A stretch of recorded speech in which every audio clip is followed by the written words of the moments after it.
They say there's a train that no one speaks of, a train that only appears at 3:33 a.m. It isn't bound by tracks or time, and its passengers rarely return. But for some, the train isn't just a legend, it's a reckoning.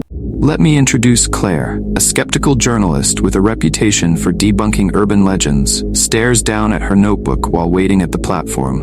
Her tape recorder plays snippets of interviews with people who've claimed to see the train. Voice on recorder in panicked voice says, "It's not a train, it's something else. The people on it, they aren't people anymore." Claire shuts the recorder off and checks the time. 3:32 a.m. The atmosphere grows colder, and the sound of faint whispers fills the air. The clock strikes 3:33 a.m. The faint rumble of an engine grows louder. Out of the mist, a black antique train screeches into the station. Its headlights burn dimly, and the metal exterior is covered in strange rusted symbols. Claire started muttering. No way, it's actually here. Hesitant but determined, Claire boards the train. The interior is unsettling, ornate but decayed, like it hasn't been touched in decades. Passengers sit in rigid silence, their faces pale and emotionless. A tall, thin conductor approaches her, his smile unnaturally wide. Then the conductor came. "Welcome aboard, miss. Here's your ticket." Claire takes the ticket and glances at it. It has her full name and today's date printed in bold, but the seat number is smudged. Started to ask? How do you know my... The conductor is gone before she finishes her sentence. As the train moves, Claire notices strange details. The windows show not a landscape, but swirling darkness, punctuated by faint flashes of light, almost like memories trying to surface. Claire walks through the train cars, each one stranger than the last. In one car, passengers sit frozen in unnatural positions, their heads slowly turning to follow her as she passes. In another, time seems distorted. A man repeatedly drops a pocket watch, only for it to rewind and fall again. One car is filled with photographs pinned to the walls. Claire spots one of herself as a child, standing in front of a house she doesn't remember. Then Claire whispered, What is this place? In a dimly lit car, Claire meets a young boy about 10 years old, sitting alone. His eyes are wide with fear. Claire asked him, Hey, are you okay? Where are your parents? Don't talk too loud. They'll hear you. Their conversation continued. Who the conductor? No, the others. Don't stay too long. Claire stumbles into another car where a woman sits, clutching a tattered notebook.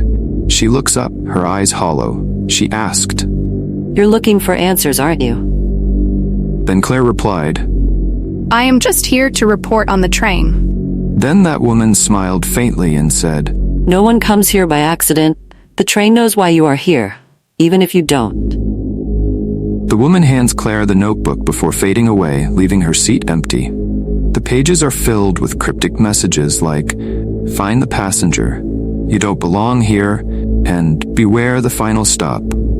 Claire pieces together that the train isn't just a vessel, it's a purgatory for those with unfinished business. She flips through the notebook and finds a chilling entry. The missing passenger holds the key to escaping. But be careful, it might be you. The train begins to change. The walls bleed rust, the lights flicker, and passengers dissolve into ash. The conductor reappears, his form distorted and shadowy, and asked Claire, You've done well to make it this far, Claire, but have you found what you're looking for? Claire flashes back to suppressed memories. A car crash, an empty hospital bed, her own voice saying, I can't die yet. The train screeches to a halt at a station that looks eerily familiar. Claire steps out, the cold night air wrapping around her. She realizes she's standing at the scene of her accident. Her car overturned, shattered glass scattered across the pavement. A version of herself lies motionless as paramedics work frantically. The conductor steps off behind her, his form flickering between human and shadow. And he said to her, You see it now, don't you? This is your final stop. You were the missing passenger all along. Claire desperately said, No, this can't be it. I survived, I felt it. Conductor smiled faintly and said, Did you? Or did you just board the train hoping to rewrite the ending? The scene shifts again, and Claire finds herself standing at a crossroads, a surreal, dreamlike setting where two trains wait on separate tracks. One train gleams with light, its passengers smiling and beckoning warmly. The other train is dark and foreboding, its windows filled with shadowy forms. The conductor holds out 2 tickets, and the conductor said, It's rare, but some passengers get a choice.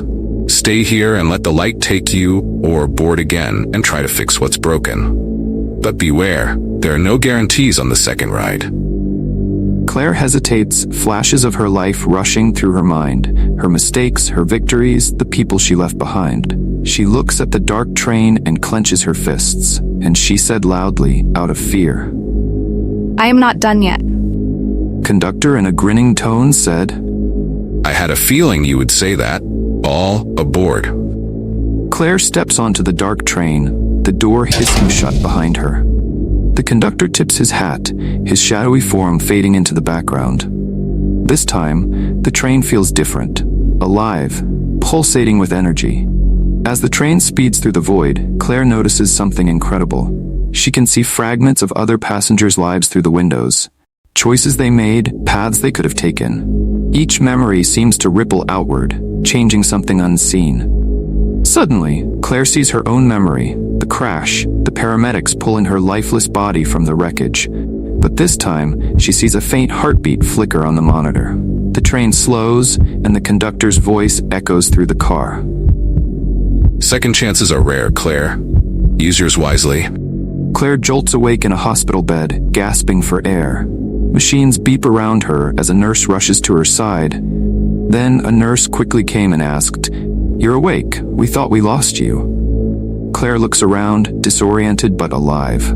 Clutched in her hand is a small, rusted train ticket with the time 3:33 a.m. printed on it. She stares at it, her heart pounding. As Claire recovers, she notices strange things. Shadows that don't align with their sources, whispers when no one is around. One night, she hears the distant sound of a train whistle. When she looks at the ticket, the date has changed to tomorrow.